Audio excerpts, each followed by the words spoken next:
Hello everyone, set പരീക്ഷയുടെ previous year ക്വസ്റ്റ്യനുകളെ നിങ്ങളുടെ മുമ്പിൽ അവതരിപ്പിക്കുന്ന ഐ+ന്റെ സെറ്റ് ക്രാക്കറിന്റെ പുതിയൊരു അധ്യായത്തിലേക്ക് എല്ലാ പ്രിയപ്പെട്ടവർക്കും സ്വാഗതം.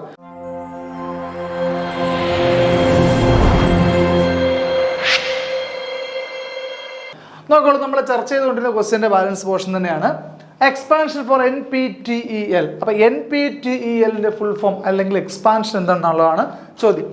ഓപ്ഷൻ നോക്കുക: national programme on technology education learning, national policy on technology enabled learning, national policy on technology embedded learning, national programme on technology enhanced learning. അപ്പോൾ ഇതിൽ ഏതാണ് NPTELന്റെ ഫുൾ ഫോം എന്നുള്ളതാണ് ചോദ്യം. അപ്പോൾ ഇങ്ങനെയൊക്കെയുള്ള ഫുൾ ഫോമുകൾ നമുക്കൊരു പ്രശ്നമുണ്ട്, കൃത്യമായി പഠിച്ചില്ലെങ്കിൽ സാമ്യമുള്ള ഒരുപാട് ഓപ്ഷൻസ് ഉണ്ടാവും, നമ്മളെ കൺഫ്യൂസ് ചെയ്യിപ്പിക്കാവുന്നത്. ചിലപ്പോൾ ഒരുപക്ഷെ നമ്മൾ ഒരു തവണയോ രണ്ട് തവണയൊക്കെ പഠിച്ചിട്ടുള്ളതാണെങ്കിൽ പോലും കുറേ നാളായിട്ട് റിവൈസ് ചെയ്യാതിരിക്കുന്ന ഒരു സാധനമാണെങ്കിൽ ഉറപ്പായിട്ട് നമുക്ക് കൺഫ്യൂഷൻ ഉണ്ടാവും. അപ്പോൾ അതുകൊണ്ട് ഇങ്ങനെയുള്ള ചില അബ്രിവേഷൻസ് ഒക്കെ കൃത്യമായിട്ട് പഠിച്ച് മനസ്സിലാക്കി വെക്കുക. എന്തെങ്കിലുമൊക്കെ വഴികൾ ഉപയോഗിച്ച് അതെങ്ങനെയും സോൾവ് ചെയ്ത് കൈവെക്കുക എന്നുള്ളതാണ് നമുക്കിത് ചെയ്യാനുള്ളത്. സോ നമുക്ക് ആൻസർ നോക്കാം. National programme on technology enhanced learning എന്നുള്ളതാണ് അതിൻ്റെ ആൻസർ ആയിട്ട് വരും. National programme on technology enhanced learning. നോക്കുക, അത് എന്താണെന്ന് നോക്കാം. National programme on technology enhanced learning NPTEL is an Indian learning platform for university level science, technology, engineering and mathematics. അതിനെ ചുരുക്കിയാണ് STEM എന്ന് വിളിച്ചത് കേട്ടോ, subjects. NPTEL is the largest e-repository in the world of courses in engineering, basic science and selected humanities and management subjects. അപ്പോൾ ഇത് ഒരു എന്താണ്, technology enhance ചെയ്തിട്ടുള്ള ഒരു ലേണിംഗ് പ്ലാറ്റ്ഫോം ആണ് for university level science, technology, engineering and mathematics. അപ്പോൾ സർവകലാശാല നിലവാരത്തിലുള്ള science, technology, engineering and mathematics സബ്ജക്റ്റുകൾ ടെക്നോളജിയുടെ സഹായത്തോടു കൂടി പഠിക്കാൻ വേണ്ടിയിട്ടുള്ള ഒരു എന്താണ് ഓൺലൈൻ പ്ലാറ്റ്ഫോമാണ്, അല്ലെങ്കിൽ ലേണിംഗ് പ്ലാറ്റ്ഫോമാണ്.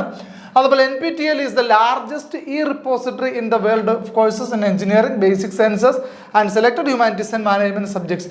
ഈ പറയുന്ന കോഴ്സുകൾ ലോകത്തിലുള്ള ഏറ്റവും വലിയ റിപ്പോസിറ്ററി ആണ് ഏതെന്ന് പറയുന്നത് നമ്മുടെ NPTEL എന്ന് പറയുന്നു. ഓക്കെ, നോക്കൂ, ഇത് ഡെവലപ്പ് ചെയ്തിരിക്കുന്ന platform and materials have been jointly developed by Indian Institute of Technology, IIT-കളും ഇന്ത്യയിലെ IIT-കളും and Indian Institute of Science, Indian Institute of സയൻസും IIT-കളും കൂടെ ചേർന്നാണ് ഇതിലുള്ള കോഴ്സുകളും മെറ്റീരിയൽസും ഒക്കെ എന്ത് ചെയ്തിരിക്കുന്നത്, ഡെവലപ്പ് ചെയ്തിരിക്കുന്നുള്ള കാര്യം ഓർത്ത് വെച്ചിരിക്കുക. അപ്പോൾ NPTEL വളരെ ഇമ്പോർട്ടൻ്റ് ആണ്.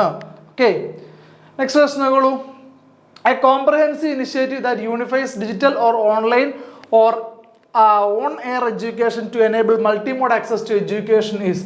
അതായത് ഒരു കോംപ്രഹെൻസീവ് ഇനിഷ്യേറ്റീവ് ആണ് ദാറ്റ് യൂണിഫൈസ്, ഒരുമിപ്പിക്കുന്ന കാര്യമാണ്, digital or online or on air education to enable multimode access to education.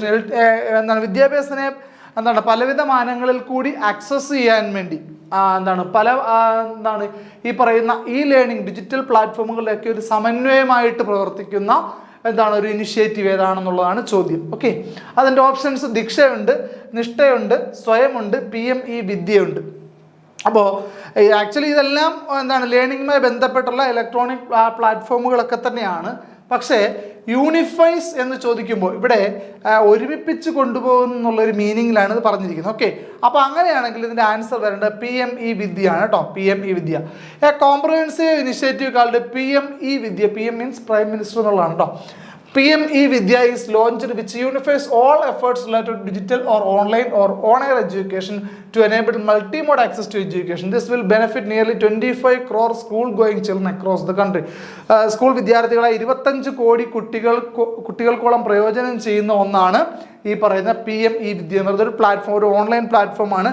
വ്യത്യസ്ത തരത്തിലുള്ള ലേണിംഗ് സോഴ്സുകളെ യൂണിഫൈ ചെയ്യുന്ന ഒരു വെബ്സൈറ്റാണ്. അതിലിപ്പോൾ തന്നെ നമ്മുടെ ഓപ്ഷനുള്ള Diksha, digital infrastructure for knowledge sharing, Diksha നമ്മുടെ ഓപ്ഷനുള്ളതാണ്. ഈ ദീക്ഷ പോർട്ടൽ ഈ ഒരു PME വിദ്യയുടെ ഒരു പാർട്ടാണ് കേട്ടോ. അപ്പോൾ അതിൻ്റെ അകത്ത് എംബഡ് ചെയ്തിട്ടുണ്ട്, അതിൻ്റെ അകത്ത് യൂണിഫൈ ചെയ്തിട്ടുണ്ട് ദീക്ഷ പോർട്ടൽ. ഈ PME വിദ്യയിൽ നമ്മൾ ലോഗിൻ ചെയ്ത് കഴിഞ്ഞാൽ, അല്ലെങ്കിൽ നമ്മൾ എൻ്റർ ചെയ്ത് കഴിഞ്ഞാൽ അതിൻ്റെ അകത്ത് നമുക്ക് ദീക്ഷ ആക്സസിബിൾ ആണ്. ദീക്ഷ എന്ന് പറയുന്ന ആ ഒരു പോർട്ടൽ നമുക്ക് ഈ വെബ്സൈറ്റിൽ അവൈലബിൾ ആണ്. അതുപോലെ സ്വയം എന്ന നമ്മുടെ മറ്റൊരു ഓപ്ഷനാണ് സ്വയം എന്ന പോർട്ടൽ അവൈലബിൾ ആണ്. അതുപോലെ മറ്റ് പല പോർട്ടലുകളുണ്ട്. ഓൺലൈൻ പ്രീവിയസ് ഇയർ ക്വസ്റ്റ്യൻസ് ഉൾപ്പെടുന്ന ഓൺലൈൻ മോക്ക് ടെസ്റ്റുകൾ സംഘടിപ്പിക്കുന്നത്, അതുപോലെ റേഡിയോ പ്രോഗ്രാമിങ്ങുകൾ, ഇങ്ങനെയൊക്കെയുള്ള ഒരുപാട് കാര്യങ്ങൾ നമുക്ക് ഈ PME വിദ്യ എന്ന വെബ്സൈറ്റിൽ ആക്സസ് ചെയ്യാൻ സാധിക്കും. അതുകൊണ്ടാണ് യൂണിഫൈ ചെയ്ത് ഈ സാധനങ്ങളെല്ലാം യൂണിഫൈ ചെയ്യുന്നുള്ള ഒരു കാറ്റഗറിയിലേക്ക് ചോദ്യം വന്നപ്പോൾ ഉത്തരം PME വിദ്യയായി മാറുന്നു. ഓക്കെ, അപ്പോൾ ഇതെന്താണെന്ന് നോക്കുക. ദീക്ഷ എന്താണെന്ന് നോക്കോളൂ. Digital infrastructure for knowledge sharing portal and mobile app created by MHRD government of India is a storehouse of large number of e-books and e-contents created by states or union territories and national organizations. ഈ അധ്യാപകരാവുന്നവരൊക്കെ കൂടുതൽ പ്രയോജനപ്പെടുത്തുന്ന ഒരു സാധനമാണ് ഇത് കേട്ടോ. അതായത് ഈ കണ്ടന്റുകളൊക്കെ ഒരുപാടുണ്ട്. അതുപോലെ ICT എനേബിൾഡ് ആയിട്ടുള്ള ലേണിങ്ങിനെ സപ്പോർട്ട് ചെയ്യുന്ന ഒരുപാട് ഡോക്യുമെന്റ്സ് ഒക്കെ നമുക്ക് ദീക്ഷ പോർട്ടലിൽ ലഭിക്കുന്നതാണ്. മൊബൈൽ ആപ്പ് ഉണ്ട്. ഇത് ഡെവലപ്പ് ചെയ്തിരിക്കുന്ന MHRD ഗവൺമെന്റ് ഓഫ് ഇന്ത്യ ആണ്. അപ്പോൾ ഇവർ എന്താണ് ഈ ദീക്ഷ എന്ന് പറയുന്നതിന് എവിടെ ആക്സസിബിൾ ആണ്? PME വിദ്യ എന്ന പോർട്ടലിൽ ആക്സസിബിൾ ആണ്. അതുപോലെ Swayam, it is a programme initiated by government of India and designed to achieve the 3 cardinal principles of education policy, that is access, equity and quality. ഈ പറയുന്ന ക്വാളിറ്റീസ് ഒക്കെ ആക്സസ് അല്ലെങ്കിൽ ഇക്വാളിറ്റീസിനെ അച്ചീവ് ചെയ്യാൻ വേണ്ടി ഗവൺമെന്റ് ഓഫ് ഇന്ത്യ ഡിസൈൻ ചെയ്തിരിക്കുന്ന ഒരു പ്രോഗ്രാമാണ് സ്വയം എന്നുള്ളതാണ്. അതും നമുക്ക് എവിടെ നിന്ന് ആക്സസ് ചെയ്യാൻ സാധിക്കും? PME വിദ്യ എന്ന വെബ്സൈറ്റ് പോർട്ടലിൽ കൂടെ അത് നമുക്ക് ആക്സസ് ചെയ്യാൻ പറ്റും എന്നുള്ളതാണ് ശ്രദ്ധിക്കേണ്ടുന്ന കാര്യം. ഓക്കെ, നെക്സ്റ്റ് ക്വസ്റ്റ്യൻ നോക്കുള്ളൂ. Interactive education match the following ആണ്. ഒരുപാട് മാച്ച് ദ ഫോളോയിങ് ഉണ്ടായിരുന്ന ഒരു ജനറൽ പേപ്പർ ആയിരുന്നു ഇതല്ലേ, 2024 ജൂലൈയിൽ. ഓക്കെ, അപ്പോൾ interactive education, cloud storage, content portals, FOSS. ഈ ഫോസിന്റെ ഫുൾ ഫോം ഉണ്ട് കേട്ടോ. അപ്പോൾ അതുപോലെ തന്നെ അതിന്റെ ലിസ്റ്റ് 2 നോക്കൂ. Netscape, Linux, Google drive, Google class room. അപ്പോൾ ഇതിൽ ഏതിനെയാണ് കറക്റ്റായിട്ട് കണക്ട് ചെയ്യുന്നത്? ഇത് കുറച്ചൊക്കെ നമുക്ക് പെട്ടെന്ന് തന്നെ കാണുമ്പോൾ മനസ്സിലാകും കേട്ടോ. ഇതിനകത്ത് കൺഫ്യൂഷൻ വന്നേക്കാവുന്ന, എന്നാൽ ഒന്നുകൂടെ ഓർത്ത് കഴിഞ്ഞ് ചിലപ്പോൾ ക്ലിയർ ആവുന്ന ഉത്തരങ്ങളാണ്. ഒരുവിധപ്പെട്ട ഇതിന് വേണ്ടി ഇത് മെനക്കെട്ട് പഠിക്കേണ്ട ആവശ്യമൊന്നുമില്ല. ഇത് ഓൾറെഡി നമ്മുടെ നോളജിൽ തന്നെ ഉള്ള കാര്യങ്ങൾ തന്നെയാണ് കേട്ടോ. ഇന്ററാക്റ്റീവ് എഡ്യൂക്കേഷൻ, ഇന്ററാക്ഷൻ നടത്തുന്ന വഴി എഡ്യൂക്കേഷൻ നടത്താൻ സാധിക്കുന്നില്ല. അത് ഏതില്ല കാണുമ്പോഴറിയാമല്ലോ, ഗൂഗിൾ ക്ലാസ് റൂം അല്ലേ. ഗൂഗിൾ ക്ലാസ് റൂം എന്താണ്? ടീച്ചേഴ്സിന് കുട്ടികളുമായിട്ട് ആക്സസിബിൾ ആയിട്ട്, അതായത് അസൈൻമെൻറ്റ് സബ്മിറ്റ് ചെയ്യാനും ക്ലാസ്സുകൾ എടുക്കാനും ഡൗട്ടുകൾ ചോദിക്കാനും ഒക്കെയുള്ള ഇൻട്രാക്ഷൻ നടത്തുന്ന ഒരു ഗൂഗിളിൻ്റെ ഒരു പ്ലാറ്റ്ഫോമാണ് ഏതെന്ന് പറയുന്നത് ഗൂഗിൾ ക്ലാസ് റൂം എന്ന് പറയുന്നത്. അപ്പോൾ അതാണ് ഇൻട്രാക്റ്റീവ് എഡ്യൂക്കേഷനെ സപ്പോർട്ട് ചെയ്യുന്ന ഒരു ആപ്ലിക്കേഷൻ. അടുത്ത ക്ലൗഡ് സ്റ്റോർ, നമുക്ക് എല്ലാവർക്കും അറിയാം. എല്ലാ മെയിൽ ഐ ഡി ഉപയോഗിക്കുന്ന, അതായത് ഗൂഗിളിൻ്റെ മെയിൽ ഐ ഡി ഉപയോഗിക്കുന്ന എല്ലാവർക്കും തരുന്നൊരു ഗൂഗിൾ തരുന്നൊരു ക്ലൗഡ് സ്റ്റോറെയാണ് ഏത്? ഗൂഗിൾ ഡ്രൈവ് എന്ന് പറയുന്നത് അല്ലേ. 15 GB സ്പേസ് ഉണ്ടാവും. അപ്പോൾ ഗൂഗിൾ ഡ്രൈവ് ആണ് ക്ലൗഡ് സ്റ്റോർ എന്ന സെക്ഷനിൽ വരുന്നത്. അടുത്ത കണ്ടന്റ് പോർട്ടൽസ് എന്നുള്ള എന്തെങ്കിലും കൺഫ്യൂഷൻ ഉണ്ടെങ്കിൽ തന്നെ അവിടെ നിൽക്കട്ടെ. FOSS എന്ന് ചുരുക്കി വിളിക്കാം. എന്താണെന്നറിയാമോ? ഇതെന്ന് പറഞ്ഞാൽ free and open source software. ചിലപ്പോൾ ഇത് കേൾക്കുമ്പോൾ തന്നെ ചിലപ്പോൾ പലർക്കും ഉത്തരം കിട്ടും അല്ലേ. എന്താണ് ഫോസ് എന്ന് പറയുന്നത്? എന്താണ്? ലിനക്സ് ആണ്. ലിനക്സ് എന്ന് പറയുന്നത് എന്താണ്? ഒരു ഫ്രീ ഓപ്പൺ സോഴ്സ് സോഫ്റ്റ്വെയർ ആണ്. നമുക്കറിയാം കൊച്ചു ക്ലാസ്സുകൾ തൊട്ടല്ലേ സ്കൂളുകളിലൊക്കെ ലിനക്സും ഉബുണ്ടുവും ഒക്കെയാണ് സ്കൂളിലെ സിസ്റ്റങ്ങളിലൊക്കെ ഉപയോഗിക്കുന്നത്. ഫ്രീ ഓപ്പൺ സോഴ്സ് എന്താണ് സോഫ്റ്റ്വെയർ ആണ് അല്ലേ. അപ്പോൾ അതുകൊണ്ട് free and open source software എന്നുള്ളതിൻ്റെ ഷോർട്ട് ഫോം ആണ് എന്ന് പറയുന്നത് FOSS എന്ന് പറയുന്നത്. അപ്പോൾ അതുമായി കണക്ട് ചെയ്യാൻ പറ്റുന്ന ലിനക്സ് ആണ്. കണ്ടന്റ് പോർട്ടൽസ് എന്നത് നെറ്റ്സ്കേപ്പിലേക്ക് നമുക്ക് ജോയിൻ ചെയ്യേണ്ടി വരും കേട്ടോ. ഓക്കെ ആണല്ലോ. ഫോസ് എന്ന് പറഞ്ഞാൽ free and open sourced software എന്നുള്ളതാണ്. ശരി, നെക്സ്റ്റ് ക്വസ്റ്റ്യൻ നോക്കോളൂ. No citizen shall be denied admission into any educational institution maintained by state or receiving aid out of the state funds on grounds only of religion, race, caste, language or any of them. അതായത് സംസ്ഥാന സർക്കാരിൻ്റെ അല്ലെങ്കിൽ സർക്കാരിൻ്റെ കീഴിൽ പ്രവർത്തിക്കുന്നതോ അല്ലെങ്കിൽ സംസ്ഥാനത്തിൻ്റെ fund ഉപയോഗിച്ച് പ്രവർത്തിക്കുന്നതോ ആയ ഒരു സ്ഥാപനത്തിലും, ഒരു വിദ്യാഭ്യാസ സ്ഥാപനത്തിലും മതപരമായോ അല്ലെങ്കിൽ എന്താണ് വർഗപരമായോ ജാതിപരമായോ ഭാഷാപരമായോ യാതൊരു വിധത്തിലുള്ള ഡിസ്ക്രിമിനേഷനും കൂടാതെ അവരെ അഡ്മിഷൻ കൊടുക്കണം, അല്ലെങ്കിൽ അവരെ അഡ്മിറ്റ് ചെയ്യണമെന്നുള്ളതാണ്. അല്ലെങ്കിൽ അവരെ ഈ ഒരു കാരണത്താൽ അവരെ എന്ത് ചെയ്യാൻ പാടില്ല, ഡിനൈ ചെയ്യാൻ പാടില്ല, അവരെ അഡ്മിറ്റ് ചെയ്യുന്നതിന് ഡിനൈ ചെയ്യാൻ പാടില്ല എന്ന് അനുശാസിക്കുന്നത് ഭരണഘടനയുടെ ഏത് ആർട്ടിക്കിൾ പ്രകാരമുള്ളതാണെന്നാണ് ചോദ്യം. പറഞ്ഞ് മനസ്സിലായല്ലോ. അതായത് ഈ പറയുന്ന രീതിയിൽ ഒരാൾക്ക് എന്ത് ചെയ്യാൻ പാടില്ല, അഡ്മിഷൻ നിരസിക്കാൻ പാടില്ല ഈ ഒരു കാറ്റഗറിയിൽ പെടുത്തിക്കൊണ്ട്, അല്ലെങ്കിൽ ഇന്ന കാരണങ്ങൾ കൊണ്ട് ഈ പറയുന്ന ഭാഷയുടെ ജനിച്ച ഭാഷയുടെ അല്ലെങ്കിൽ ജാതി, വർണ്ണം, വർഗം, ലിംഗം ഇങ്ങനെയൊക്കെയുള്ളതിൻ്റെ ഒന്നിൻ്റെയും പേരിൽ എന്ത് ചെയ്യാൻ പാടില്ല, ഒരു ഡിസ്ക്രിമിനേഷൻ അല്ലെങ്കിൽ ഒരു വേർതിരിവ് ഉണ്ടാകാൻ പാടില്ല, അല്ലെങ്കിൽ അവരെ അഡ്മിഷൻ കൊടുക്കുന്നതിൽ നിന്ന് വിലക്കാൻ പാടില്ല എന്നൊക്കെ പറയുന്ന ആർട്ടിക്കിൾ ഏതെന്നാണ് ചോദ്യം. ആർട്ടിക്കിൾ 45 ഉണ്ട്, ആർട്ടിക്കിൾ 29 ഉണ്ട്, ആർട്ടിക്കിൾ 17 ഉണ്ട്, ആർട്ടിക്കിൾ 14. യഥാർത്ഥത്തിൽ ഇത് ന്യൂനപക്ഷവുമായി ബന്ധപ്പെട്ട ഒരു ആർട്ടിക്കിളാണ്. സോ ആർട്ടിക്കിൾ 29 ഇവിടുത്തെ റൈറ്റ് ആൻസർ എന്ന് പറയുന്നത്. നോക്കൂ, ആർട്ടിക്കിൾ 45 എന്താണെന്ന് നോക്കും. അപ്പം ആർട്ടിക്കിൾ 29 എന്താണെന്ന് മനസ്സിലായല്ലോ. ഈ ലാംഗ്വേജ്, അതായത് റിലിജിയൻ, റേസ്, കാസ്റ്റ്, ലാംഗ്വേജ്, ഇതിൻ്റെ പേരിൽ എന്ത് ചെയ്യാൻ പാടില്ല, അഡ്മിഷൻ നിരസിക്കാൻ പാടില്ല എന്നുള്ളതാണ് അതാണ് ആർട്ടിക്കിൾ 29 പറയുന്നത്. ഓക്കെ, ആർട്ടിക്കിൾ 45 നോക്കുന്നത് the state shall endeavour to provide free and compulsory education for all children until they complete the age of 40. 14 വയസ്സ് വരെ എല്ലാ കുട്ടികൾക്കും സൗജന്യ നിർബന്ധിത വിദ്യാഭ്യാസം നൽകണം എന്ന് പറയുന്ന ആർട്ടിക്കിൾ 40. ആർക്കെങ്കിലും സംശയമുണ്ടോ? അതായത് ആർട്ടിക്കിൾ 45 പകരം ഇത് വേറെ ഏതെങ്കിലും ആർട്ടിക്കിൾ സാമ്യം തോന്നുന്നുണ്ടോ? ഇത് സാമ്യം തോന്നാൻ സാധ്യതയുണ്ട്. വിദ്യാഭ്യാസ അവകാശം നൽകുന്ന ആർട്ടിക്കിളുമായിട്ടൊക്കെ ഇതിന് സാമ്യം തോന്നാൻ സാധ്യതയുണ്ട്. പക്ഷേ ഇത് DPSP directive principles of state policy അല്ലെങ്കിൽ മാർഗനിർദ്ദേശക തത്വങ്ങൾ എന്നതിൽ വരുന്ന ഒരു ആർട്ടിക്കിളാണ്. അപ്പോൾ അതൊരു മാർഗനിർദ്ദേശക തത്വം, അത് വേണമെങ്കിൽ നടപ്പിലാക്കിയാലും ഇല്ലെങ്കിലും കുഴപ്പമില്ലാത്തൊരു സംഭവമാണ് ഈ DPSP എന്ന് directive principles of state policy മാർഗനിർദ്ദേശ തത്വങ്ങൾ എന്ന് പറയുന്നത്. അപ്പോൾ ഇന്ത്യ ഒരു ക്ഷേമരാഷ്ട്രം ആവാൻ വേണ്ടിയിട്ട് അനുശാസിക്കേണ്ട ചില പ്രവർത്തനങ്ങൾ അല്ലെങ്കിൽ നടത്തേണ്ട ചില കാര്യങ്ങൾ, അതാണ് എന്ത് DPSP എന്ന് പറയുന്നത്. അതിലൊരു ആർട്ടിക്കിളാണ് ആർട്ടിക്കിൾ 45. അതിലാണ് ഇങ്ങനെ പറയുന്നത് 14 വയസ്സ് വരെയുള്ള കുട്ടികൾക്ക് സൗജന്യ നിർബന്ധ വിദ്യാഭ്യാസം ആര് കൊടുക്കണം? സ്റ്റേറ്റ്, സംസ്ഥാനം അല്ലെങ്കിൽ രാഷ്ട്രം കൊടുക്കണം എന്നുള്ളതാണ് പറയുന്നത്. ആർട്ടിക്കിൾ 17 നോക്കൂ, അബോളിഷൻ ഓഫ് അൺടച്ചബിലിറ്റി, തൊട്ടുകൂടായ്മ നിരോധിക്കുന്ന ആർട്ടിക്കിൾ 17 ആണ് കേട്ടോ. ആർട്ടിക്കിൾ 17 തൊട്ടുകൂടായ്മ നിരോധിക്കുന്ന ആർട്ടിക്കിളാണ് ആർട്ടിക്കിൾ 17. ഓക്കെ, അടുത്ത നമ്മൾ article 14, all citizens will be treated equally before the law and avoid any kind of discrimination. All citizen will be treated equally before law, നിയമത്തിന് മുൻപിൽ എല്ലാവരും സമത്വം അല്ലെങ്കിൽ തുല്യരാണെന്ന് കൺസെപ്റ്റ് പറയുന്ന ആർട്ടിക്കിളാണ് ആർട്ടിക്കിൾ 14. ഓർത്തു വയ്ക്കുക, ആർട്ടിക്കിൾ 14 എന്താണ്? നിയമത്തിന് മുൻപിൽ എല്ലാവരും തുല്യരാണ് അല്ലെങ്കിൽ എല്ലാവർക്കും നിയമ പരിരക്ഷ നൽകുക എന്നുള്ളതാണ് ആർട്ടിക്കിൾ 14 കൊണ്ട് ഉദ്ദേശിക്കുന്നത്. ഓക്കെ ആണല്ലോ. അടുത്ത നോക്കിക്കോളൂ, സെലക്ട് ദ ഡിപ്പാർട്ട്മെന്റ് അണ്ടർ വെച്ച് CMAT ഈസ് ഫംഗ്ഷനിങ്. CMAT താഴെ പറയുന്നതിൽ ഏത് ഡിപ്പാർട്ട്മെന്റ് കീഴിലാണ് ഫംഗ്ഷൻ ചെയ്യുന്നത് അല്ലെങ്കിൽ ഏത് ഒരു ഡിപ്പാർട്ട്മെന്റ് കീഴിലായിട്ടാണ് CMAT ഫംഗ്ഷൻ ചെയ്യുന്നത് എന്നുള്ളതാണ് ചോദ്യം. അപ്പോൾ SCERT ഉണ്ട്, NCERT ഉണ്ട്, ജനറൽ എഡ്യൂക്കേഷൻ ഉണ്ട്, ഹയർ എഡ്യൂക്കേഷൻ. ഇതിൽ ഏത് ഡിപ്പാർട്ട്മെന്റ് കീഴിലാണ് CMAT വർക്ക് ചെയ്യുന്നത്? CMAT എന്താണെന്നറിയാമോ? CMATന് ഫുൾ ഫോം ഉണ്ട്.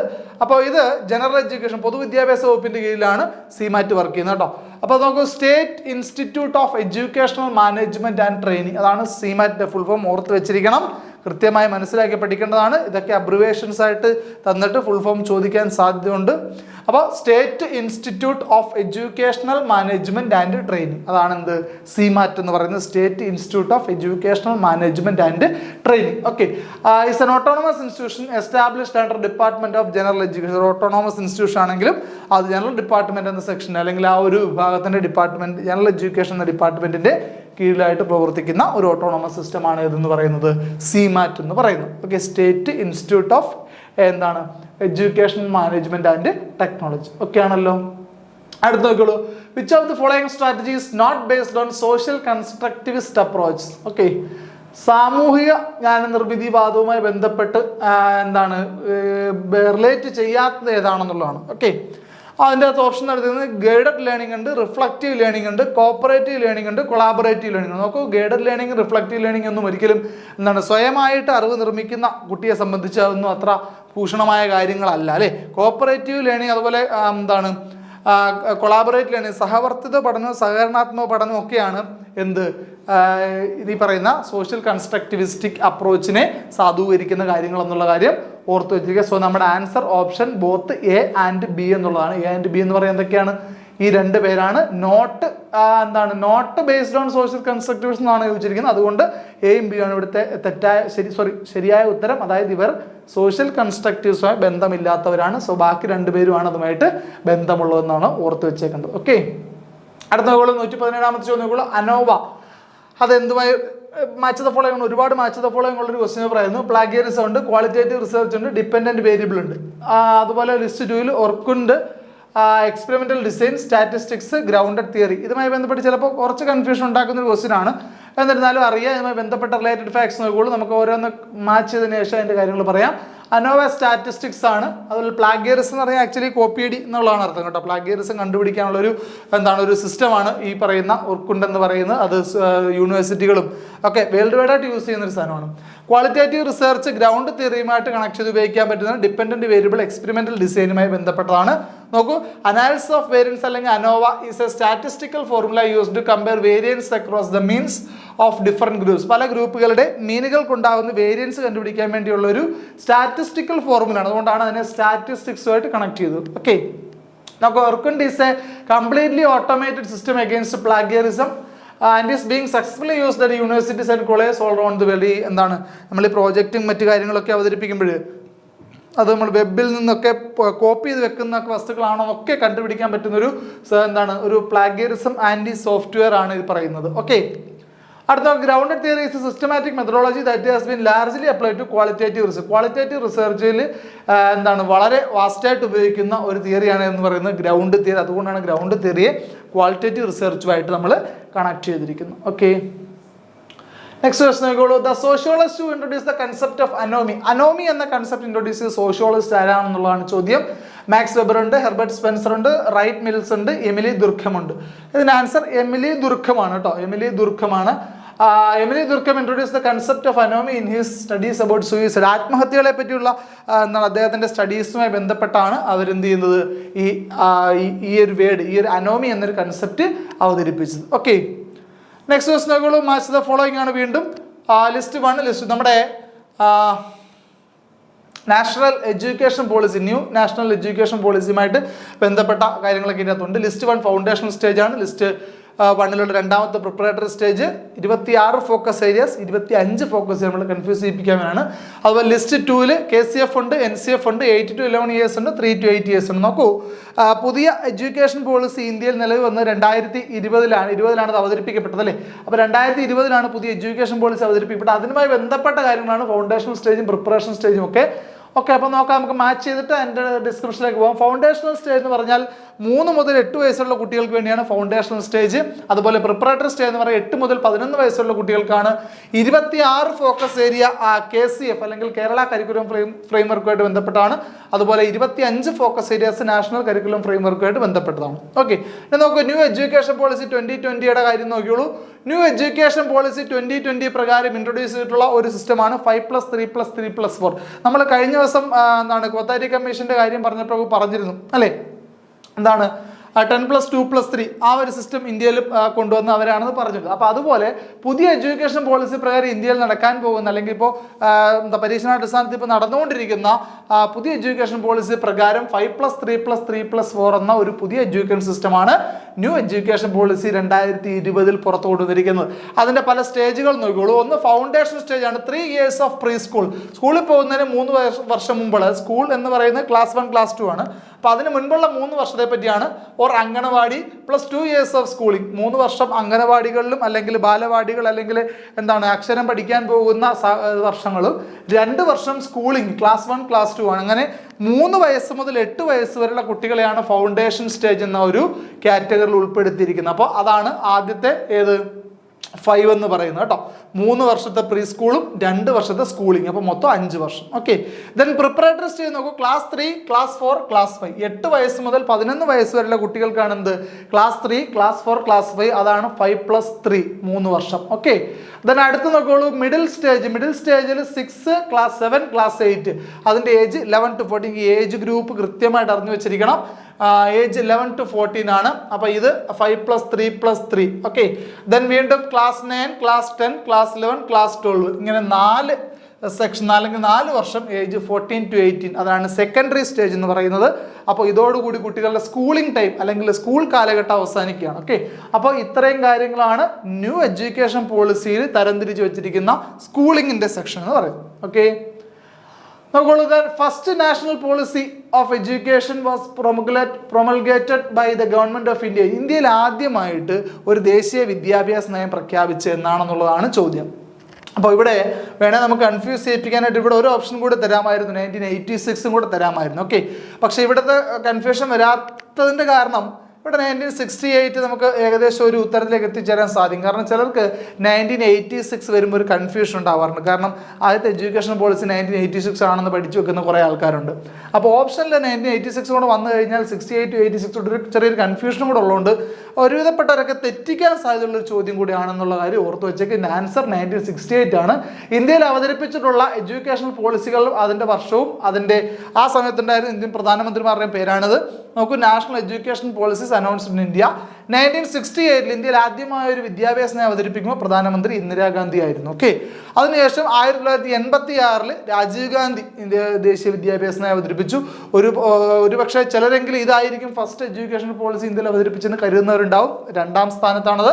ആദ്യമായ ഒരു എഡ്യൂക്കേഷൻ പോളിസി അവതരിപ്പിച്ച പ്രധാനമന്ത്രി ഇന്ദിരാഗാന്ധിയാണെന്നുള്ള കാര്യം ഓർത്തു വെച്ചിരിക്കും. ഓക്കെ.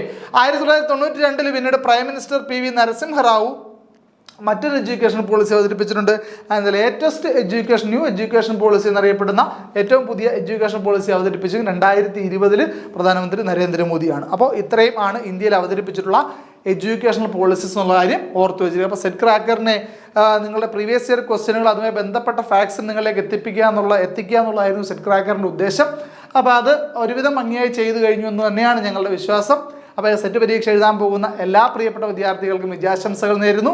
അപ്പോൾ വീണ്ടും നമുക്ക് മറ്റൊരു ഘട്ടത്തിൽ വീണ്ടും കാണാം. അതുവരെ ഗുഡ് ബൈ.